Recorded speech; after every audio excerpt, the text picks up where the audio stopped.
Banyak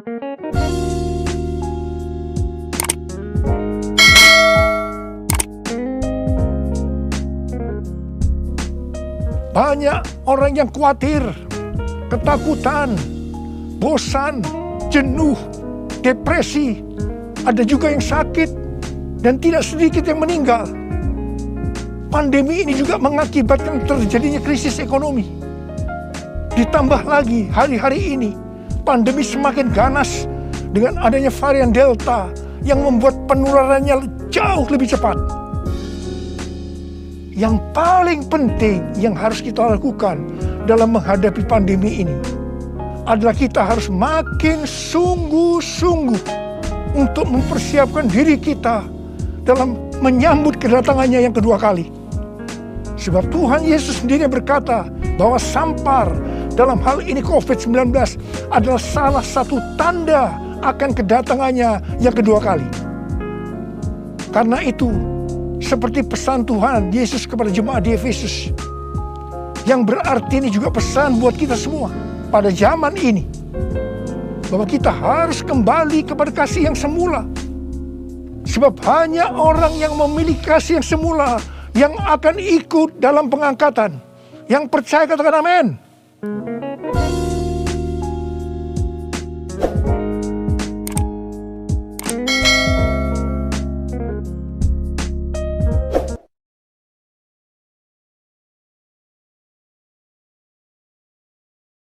Shalom semuanya.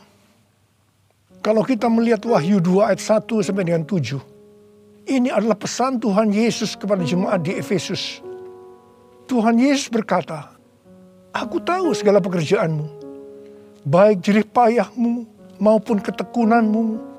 Aku tahu bahwa engkau tidak dapat sabar terhadap orang-orang jahat. Ada yang menyebut dirinya rasul, tetapi sebenarnya mereka berdusta. Engkau tetap sabar dan menderita oleh karena namaku. Dan engkau tidak mengenal lelah. Engkau juga membenci segala perbuatan pengikut-pengikut Nikolaus yang juga aku benci. Namun demikian, aku mencela engkau karena engkau telah meninggalkan kasihmu yang semula. Sebab itu ingatlah betapa dalamnya engkau telah jatuh. Bertobatlah dan lakukanlah lagi apa yang semula engkau lakukan. Jika tidak demikian, aku akan datang kepadamu dan aku akan mengambil kaki dianmu dari tempatnya, jikalau engkau tidak bertobat." Sesuai dengan penjelasan Alkitab penuntun hidup berkelimpahan, yang dimaksudkan dengan mengambil kaki dianmu, artinya menolak dan mengeluarkan dari dalam kerajaannya, yang berarti kehilangan keselamatan. Pesan Tuhan Yesus kepada jemaat di Efesus ini juga berarti pesan buat kita semua, yang dapat disimpulkan sebagai berikut. Kalau kita melihat apa yang dilakukan jemaat di Efesus untuk melayani pekerjaan Tuhan, itu sungguh luar biasa. Tetapi apapun yang mereka lakukan untuk melayani pekerjaan Tuhan, meskipun itu sungguh luar biasa, tetapi kalau tidak didasarkan kepada kasih yang semula, maka Tuhan akan berkata, betapa dalamnya engkau telah jatuh. Bertobatlah dan lakukan lagi apa yang semula engkau lakukan. Jika tidak demikian, maka engkau akan kehilangan keselamatan. Tetapi barang siapa menang, artinya kembali kepada kasih yang semula, maka akan diberi makan dari pohon kehidupan yang ada dalam taman Firdaus Allah, yang artinya akan masuk surga. Ini suatu peringatan yang tidak main-main dan sangat serius. Karena itu saya akan mengajak saudara untuk melihat diri kita. Mungkin kita kelihatan begitu rajin, tekun, sabar, mau menderita dalam melayani pekerjaan Tuhan. Pertanyaannya, apakah itu dilakukan dengan dasar kasih yang semula? Banyak orang yang kelihatan luar biasa dalam melayani pekerjaan Tuhan. Bukan karena didasarkan kepada kasih yang semula, tetapi karena kewajiban. Atau ada motivasi yang lain. Tuhan mau supaya kita kembali kepada kasih yang semula. Kasih yang semula adalah kasih yang kita miliki pada waktu baru bertobat dan mengalami kelahiran baru. Waktu saya baru bertobat dan mengalami kelahiran baru, saya begitu haus akan Tuhan, akan firman-Nya. Dan saya selalu menjaga kehidupan saya agar selalu hidup kudus sesuai dengan firman Tuhan. Dan puji Tuhan, ini tetap saya jaga sampai dengan hari ini. Bahkan kasih saya kepada Tuhan semakin bertambah. Orang yang memiliki kasih yang semula pasti akan hidup sama seperti Kristus telah hidup. Orang yang memiliki kasih yang semula pasti hidup sebagai orang yang berintegritas. Hidup tulus dan jujur di hadapan Tuhan. Orang yang memiliki kasih yang semula pasti akan keluar sebagai pemenang. Orang yang memiliki kasih yang semula akan ikut dalam pengangkatan dan masuk surga. Yang percaya katakan amin. Ku cinta Kau Yesus, hanya Engkau bagiku Yesus.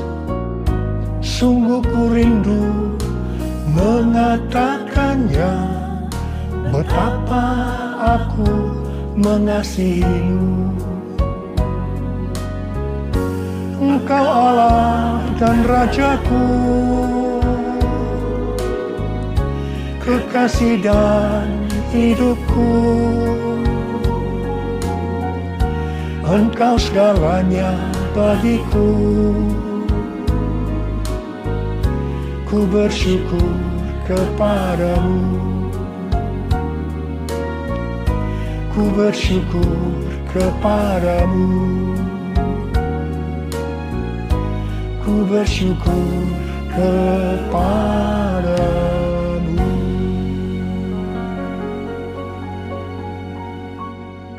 Pada waktu Tuhan Yesus ditanya oleh murid-muridnya tentang tanda kedatangannya kembali dan tanda kesudahan dunia ini, Tuhan Yesus menjawab dalam Lukas 21 ayat 11 bahwa salah satunya adalah penyakit sampar. Jadi COVID-19 ini adalah salah satu tanda dari kedatangan Tuhan Yesus kembali dan tanda kesudahan dunia ini.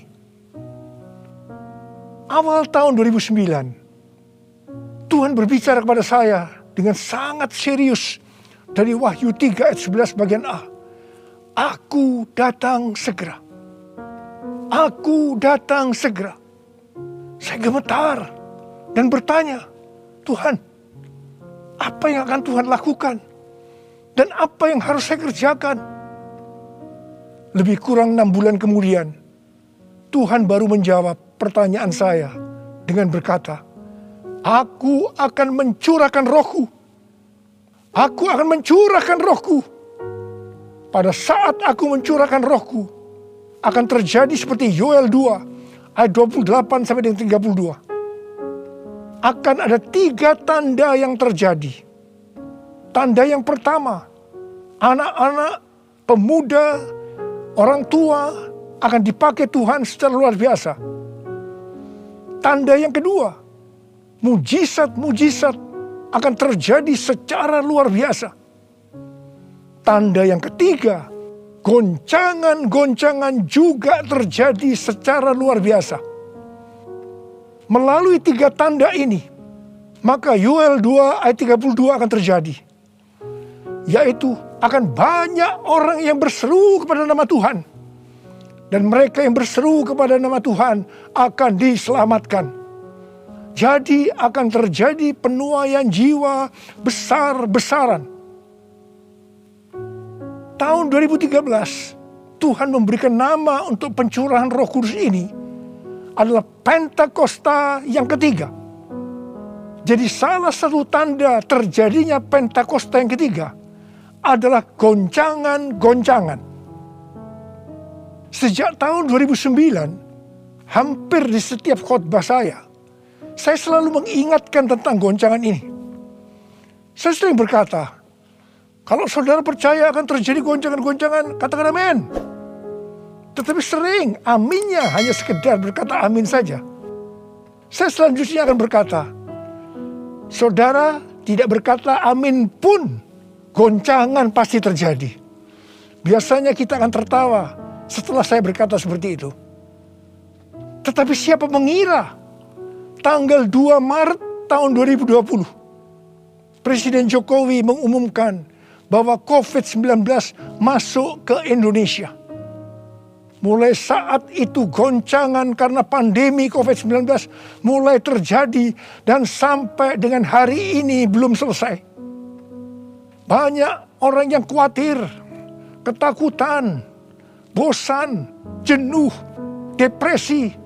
Ada juga yang sakit dan tidak sedikit yang meninggal. Pandemi ini juga mengakibatkan terjadinya krisis ekonomi.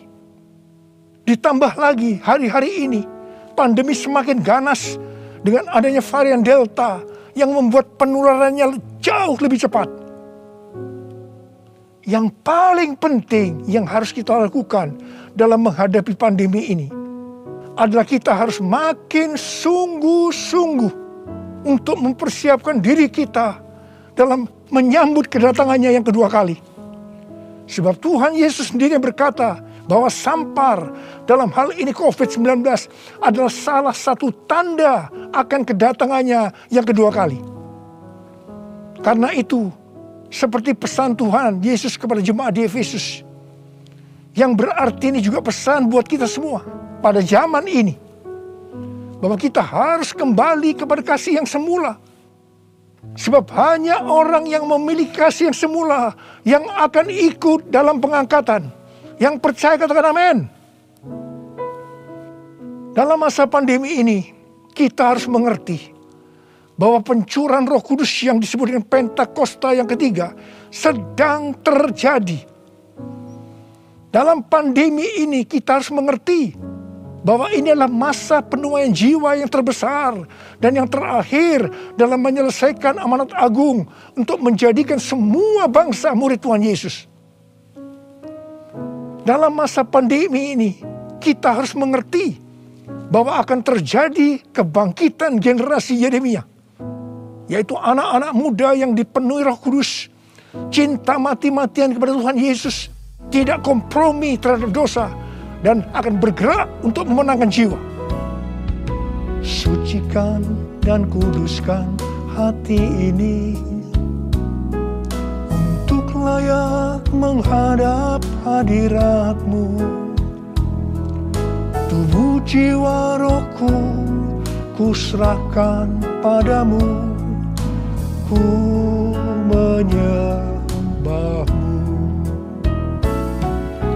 Tinggikan nama-Mu ya Tuhan, mulialah nama-Mu ya Tuhan.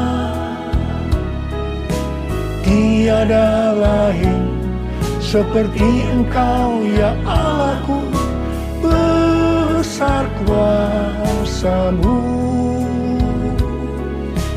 Tiada lain seperti Engkau ya Allahku, besar kuasa-Mu, besar kuasa-Mu.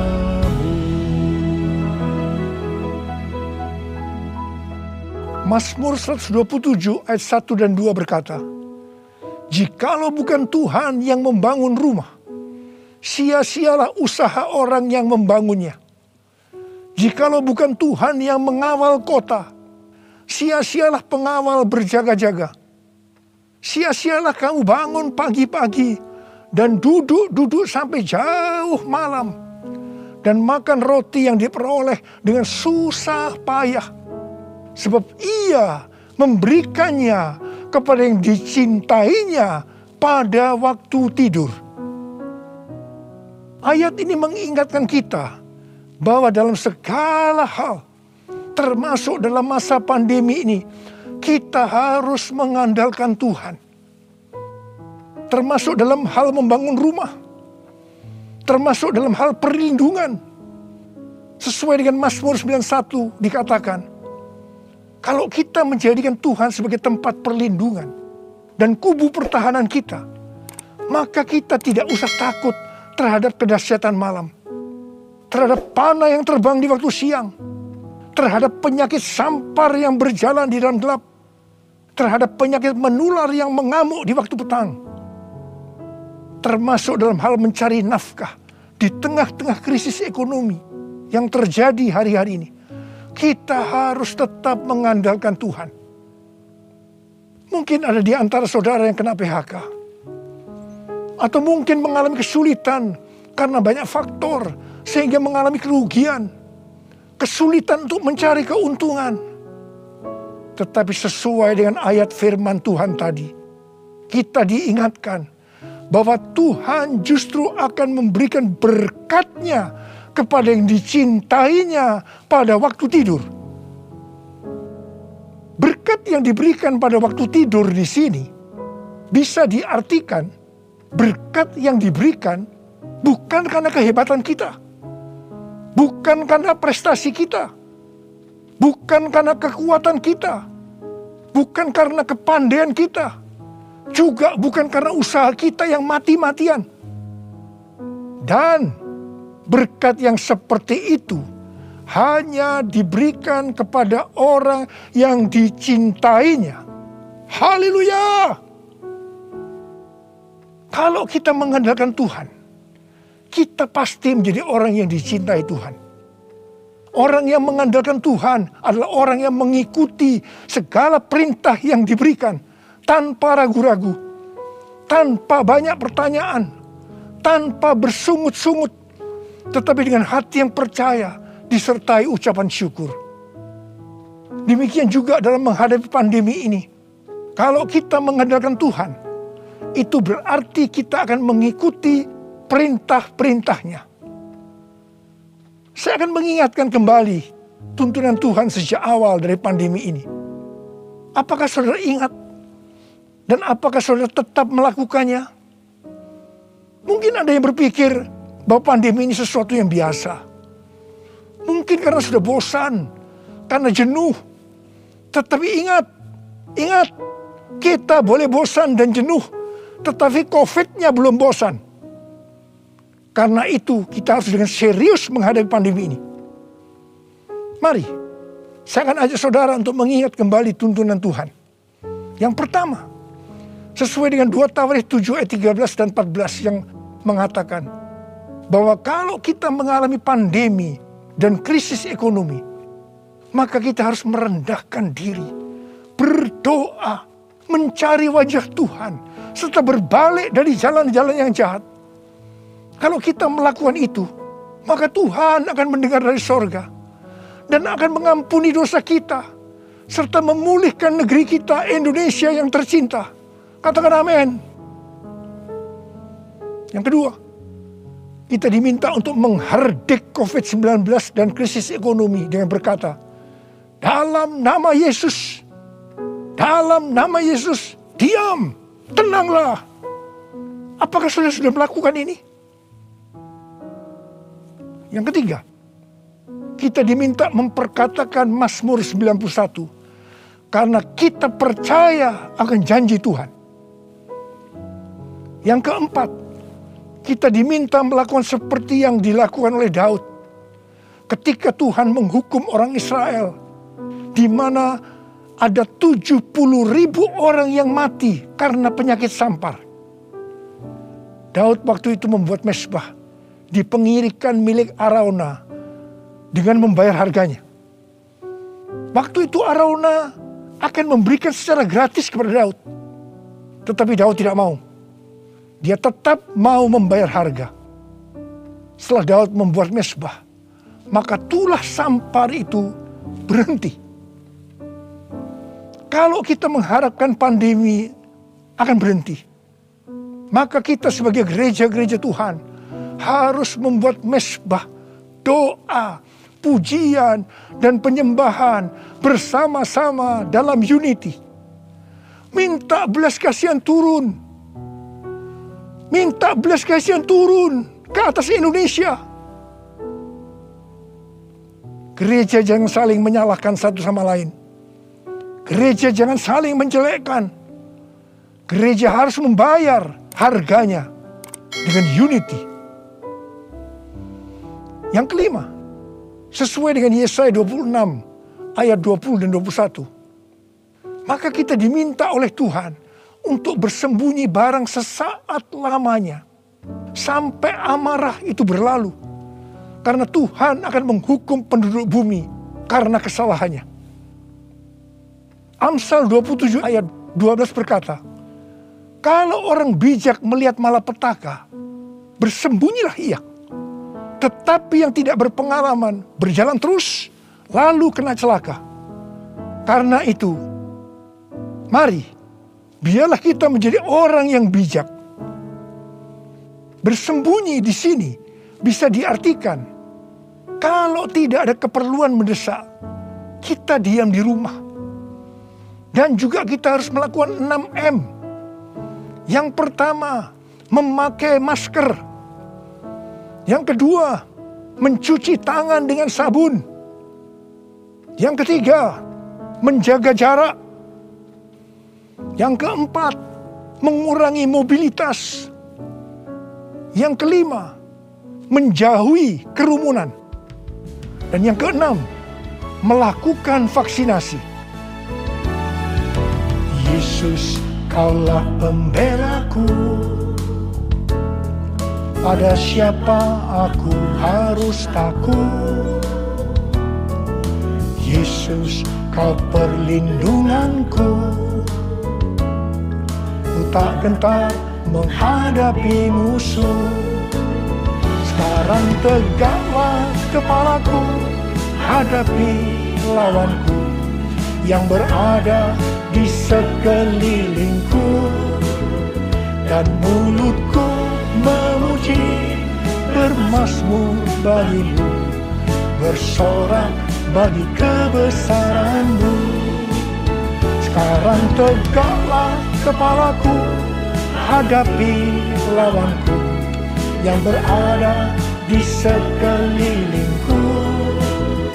Dan mulutku memuji, bermazmur bagimu, bersorak bagi kebesaran-Mu. Bersorak bagi kebesaran-Mu. Bersorak bagi kebesaran-Mu.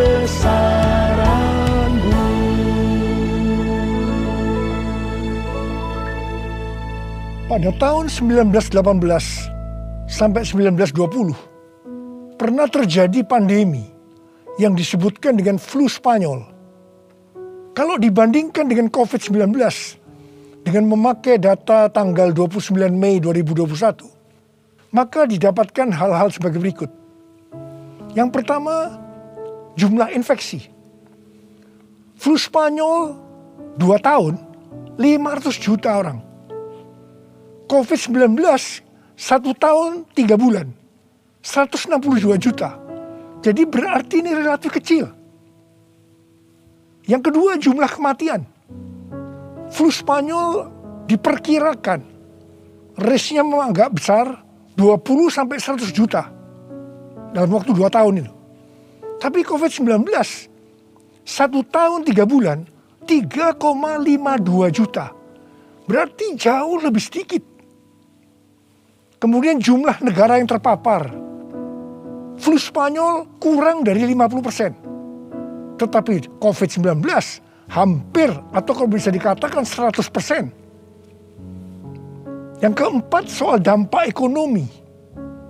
Flu Spanyol tidak lebih buruk dari zaman depresi ekonomi global tahun 1930-an. Tetapi COVID-19 dikatakan yang terburuk sejak zaman depresi ekonomi global tahun 1930-an. Tergantung kapan pandemi berakhir. Kalau berlarut-larut, krisis ekonomi COVID-19 bisa lebih buruk dari zaman depresi ekonomi global tahun 1930-an. Tetapi yang paling menonjol dari COVID-19 ini adalah angka depresi, kecemasan, stres justru tertinggi sepanjang sejarah. Angka depresi global tahun 2020 adalah sebesar 25% dibandingkan dengan angka depresi global tahun 2017 yang hanya 3,44%. Dengan melihat ini semua, saya percaya rencana Tuhan bagi umat manusia adalah supaya mereka bertobat, mencari wajah Tuhan, sehingga terjadi penuaian jiwa yang terbesar dan yang terakhir sebelum Tuhan Yesus datang kembali. Sesuatu yang mengherankan dari flu Spanyol ini adalah bahwa setelah infeksi gelombang kedua yang meningkat secara luar biasa, tiba-tiba virusnya menghilang. Entah pergi kemana. Entah kemana perginya. Wow. Kita boleh berdoa kepada Tuhan agar ini juga terjadi pada COVID-19. Serta varian-varian yang lain. Yang tiba-tiba menghilang. Entah kemana. Karena amarah Tuhan sudah berlalu.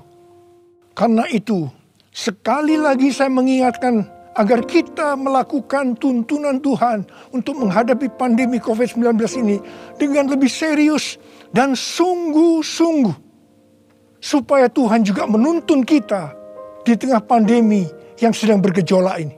Saya percaya kalau kita kembali kepada kasih yang semula, kita akan berkata, Tuhan, pakai saya menjadi alat-Mu untuk menyelesaikan amanat agung. Maranatha, datanglah segera Tuhan Yesus.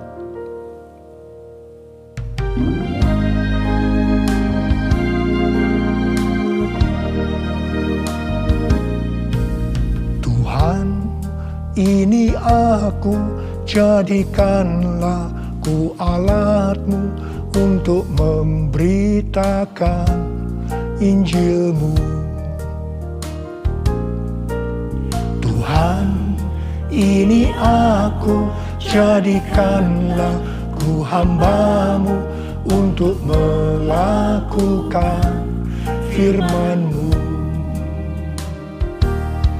Penuhi hidupku dengan Roh-Mu, agar ku jadi saksi-Mu.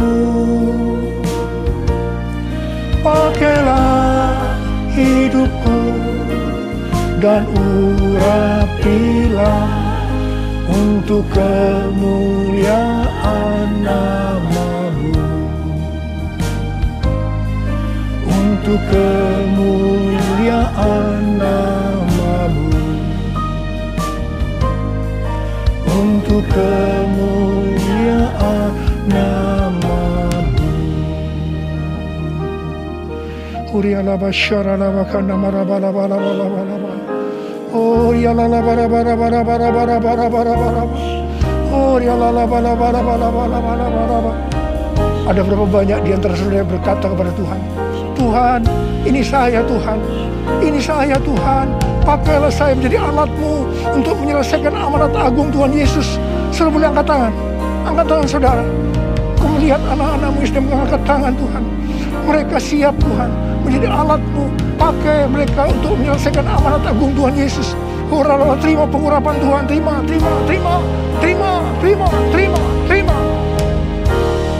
Oh Tuhan Yesus, di tengah-tengah pandemi hari-hari ini Tuhan, biarlah kami mengerti, kami harus kembali kepada kasih yang semula. Tuhan, biarlah anak-anak-Mu mengerti akan hal ini. Mereka akan kembali kepada kasih yang semula ya Tuhan. Bapa-Mu berdoa buat mereka yang sekarang sedang terpapar dengan COVID-19 ini Tuhan. Mereka yang sekarang sedang mengalami krisis dalam ekonomi mereka. Tolong mereka Tuhan. Tolong anak-anak-Mu. Tolong mereka. Kasihanilah mereka Tuhan. Kasihani Indonesia. Kasihani Indonesia Tuhan. Kasihani Indonesia. Belas kasihan Tuhan turun ke atas kamu semua. Belas kasihan Tuhan turun ke atas Indonesia. Terima kasih dalam nama Yesus. Dalam nama Yesus. Haleluya. Amin. Mari angkat tangan kita. Ucapkan syukur dengan suara, jangan diam. Jangan diam. Oh ralaba syaratana maya ralabarabara. Oh ralabakanama. Yesus, terima kasih ya Tuhan Yesus. Oh rabakanama ya ralabarabara. Oh rabakanama ya ralabarabara. Terima kasih Tuhan. Terima kasih Tuhan, Engkau baik. Engkau baik ya Tuhan. Dalam seluruh hidup kami Engkau baik Tuhan. Engkau baik. Engkau baik Tuhan. Engkau baik Tuhan. Engkau baik. Terima kasih, terima kasih, terima kasih. Mari katakan bersama saya. All my life you have been faithful. And all my life you have been so good. With every breath that I am able, I will sing of the goodness of God. All my life you have been faithful, and all my life you have been so good. With every breath that I am able, I will sing of the goodness of God. I will sing of the goodness of God. I will sing of the goodness of God.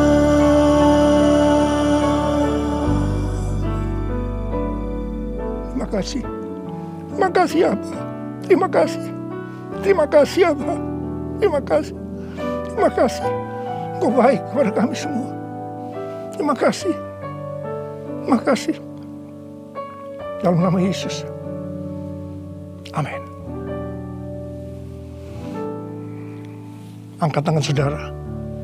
Terimalah berkat Tuhan. Kasih karunia yang berlimpah-limpah daripada Allah Bapa dalam anak yang tunggal Yesus Kristus. Persekutuan yang manis dengan Roh Kudus menyertai saudara sekalian mulai hari ini. Sampai Tuhan Yesus datang menjemput kita di awan-awan dan bahkan sampai selama-lamanya. Yang percaya bersama-sama katakan, Amin.